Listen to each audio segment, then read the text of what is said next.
Good morning students. Class 10th की science का जो 7th लेसन है, atomic theory, periodic table and it's properties, इसके बारे में बात करेंगे हम। इसमें क्या है, जो देखो, जैसे साइंस में 3 पार्ट होते हैं, केमिस्ट्री होता है, बायोलॉजी होता है और क्या होता है, फिजिक्स होता है। इसके अलावा कुछ इन्वायरमेंटल साइंस भी होती है ना। तो जो तुम्हारा केमिस्ट्री पार्ट है वो हम पहले कर रहे हैं, जिसमें हमारा एक लेशन हो गया है मैटर सराउंडिंग अस, वो वाला कंप्लीट है, वो केमिस्ट्री का पार्ट है। और जो ये रिएक्शंस आती है वो सब केमिस्ट्री के ही पार्ट होते हैं।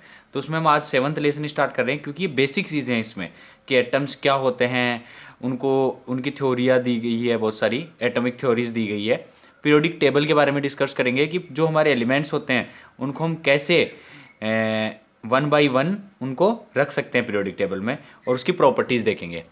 तो आज हम स्टार्ट कर रहे हैं, बिल्कुल बेसिक से स्टार्ट कर रहे हैं कि जैसे साइंस में हमने आज से स्टार्ट किया वापस से केमिस्ट्री पार्ट, ऐसे मान सकते हो तुम। बिल्कुल बेसिक से, ऐसे मत सोचना कि हमें समझ में नहीं आएगा, बिल्कुल ईजी वे से बताऊंगा मैं आपको।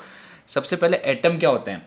एटम जैसे हमने देखा है, ऐसे लिखा हुआ नाइट्रोजन, कार्बन, सल्फर, ऑक्सीजन, छोटी क्लासों से पढ़ते हैं, है ना। सिलिकॉन, और उसके बाद जैसे हाइड्रोजन, हीलियम, ये सब जो एलिमेंट्स हमने देखे हैं, ये सब क्या होते हैं, एटम्स होते हैं।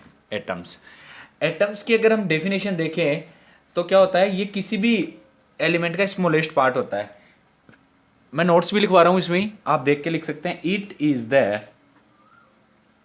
It is the smallest part of element.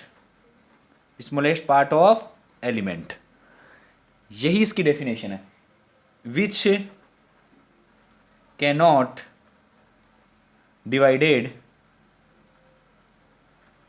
Further, जिसको आगे हम डिवाइड नहीं कर सकते, उसको क्या कहते हैं, एटम। जैसे एग्जांपल हम देखें तो ये सभी एलिमेंट एटम्स है। जैसे पीरियोडिक टेबल की बात करते हैं, पीरियोडिक टेबल में 118 एलिमेंट होते हैं, 118 एलिमेंट्स होते हैं। हाइड्रोजन, कार्बन, सल्फर, नाइट्रोजन, जो भी एलिमेंट हमें दिखे, सोडियम, मैग्नीशियम, ये सब क्या है, एलिमेंट्स है। ये क्या है, एलिमेंट्स। अब क्या होता है, जो एलिमेंट्स होते हैं, इट कंसिस्ट बाई, किस किस से बने होते हैं, या it can be divided into 3 सब units. It can be divided into 3 सब यूनिट्स। सभी को पता होगा सब यूनिट्स क्या होती है एलिमेंट्स की। एक होता है इलेक्ट्रॉन, एक होता है प्रोटॉन, और एक होता है न्यूट्रॉन। सुना है नाम। इलेक्ट्रॉन मतलब E-, प्रोटॉन मतलब हम H+ लिख सकते हैं इसको, या P+ लिख सकते हैं। प्रोटॉन और न्यूट्रॉन क्या होता है, ऐसे एन लगा के उस पर 0 लिखा होता है। 0 का मतलब कोई चार्ज नहीं होता। इलेक्ट्रॉन पर नेगेटिव चार्ज होता है, प्रोटॉन पर पॉजिटिव चार्ज होता है, और न्यूट्रॉन पर क्या होता है, 0 चार्ज होता है, मतलब न्यूट्रल होता है। ये हमारे एलिमेंट के 3 पार्ट होते हैं, सॉरी एटम के, इलेक्ट्रॉन, प्रोटॉन और न्यूट्रॉन।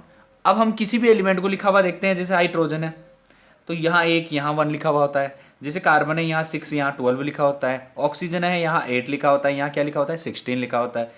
तो ये तो क्या होता है, ये तो होता है एटॉमिक नंबर, और जो ऊपर लिखा होता है ये वाला, वो क्या होता है, एटॉमिक मास। 2 चीज़ें दे रखी है एलिमेंट्स को, पहले लिखने का तरीका अच्छा होना चाहिए। तो क्या होता है, जो हाइड्रोजन है या कोई भी एलिमेंट है, कार्बन है, ऑक्सीजन है, सल्फर है, सबके नीचे कुछ एलिमेंट्स के जो नंबर लिखे होते हैं नीचे, उसको हम क्या कहते हैं, एटॉमिक नंबर। और जो ऊपर की तरफ नंबर होते हैं उनको क्या कहते हैं, एटॉमिक मास। तो एटॉमिक नंबर क्या होता है, ये वाले एटॉमिक नंबर। जैसे कोई भी एक्स कोई एलिमेंट है, यहाँ पर एक मान लिया मैंने कि कुछ भी लिखा हो सकता है, 1, 2, 3, 118 तक एलिमेंट्स हैं, तो कुछ भी लिखा होता है, ये क्या होता है, एटॉमिक नंबर होते हैं। तो किसी भी एलिमेंट में 3 चीज़ें होती है, इलेक्ट्रॉन, प्रोटॉन और न्यूट्रॉन। मैंने ऐसे कई बार ऐसे देखा है बुक में कि इलेक्ट्रॉन एलिमेंट डोनेट कर देता है या रिसीव कर लेता है, और प्रोटॉन का कभी नहीं सुना कि प्रोटॉन डोनेट करता है या ऐसे। जैसे हम स्ट्रक्चर पढ़ते हैं आज दिन तक क्लासों में, तो क्या होता है, स्ट्रक्चर ऐसे होते हैं एलिमेंट्स की, ऐसी स्ट्रक्चर्स देखिए ऐसे। बीच वाले को क्या कहते हैं अपन, न्यूक्लियस कहते हैं, न्यूक्लियस। और इनको क्या कहते हैं, सेल्स कहते हैं। ये पहला सेल होता है, फर्स्ट सेल, ये सेकेंड, ये थर्ड, इसको के सेल कहते हैं, इसको एल कहते हैं, इसको एम कहते हैं। ये छोटी क्लासों में पढ़ा दिया जाता है ना। तो अब क्या होता है, जो सेल्स होते हैं, ये पॉजिटिव का चिन्ह लगा है ना, यहाँ तो क्या होते हैं, प्रोटॉन और न्यूट्रॉन होते हैं न्यूक्लियस में। न्यूक्लियस के अंदर तो क्या होते हैं एलिमेंट के, प्रोटॉन और न्यूट्रॉन होते हैं, और जो सेल्स होते हैं उनमें क्या होते हैं, इलेक्ट्रॉन। ऐसे भरे होंगे कई बार इलेक्ट्रॉन, ऐसे इलेक्ट्रॉन इलेक्ट्रॉन क्या करते रहते हैं इसमें, जो ये सेल होता है इसमें क्या करते रहते हैं, चारों तरफ घूमते रहते हैं इलेक्ट्रॉन। और जो प्रोटॉन और न्यूट्रॉन होते हैं जो न्यूक्लियस के अंदर होते हैं केवल, जिनको हम शो नहीं करते, इलेक्ट्रॉन्स को शो करते हैं। तो किसी भी एलिमेंट में जो जितने प्रोटॉन होते हैं ना, प्रोटॉन जितने जितने प्रोटॉन होते हैं उतना ही क्या होता है उनका एटॉमिक नंबर। जितने प्रोटॉन होंगे उतने ही क्या होंगे, एटॉमिक नंबर। तो हम इसकी डेफिनेशन लिख सकते हैं, number of protons, number of protons in nucleus, बीच में होते हैं न्यूक्लियस में, in nucleus of element, number of protons in nucleus of element, उसको हम क्या कहते हैं, एटॉमिक नंबर।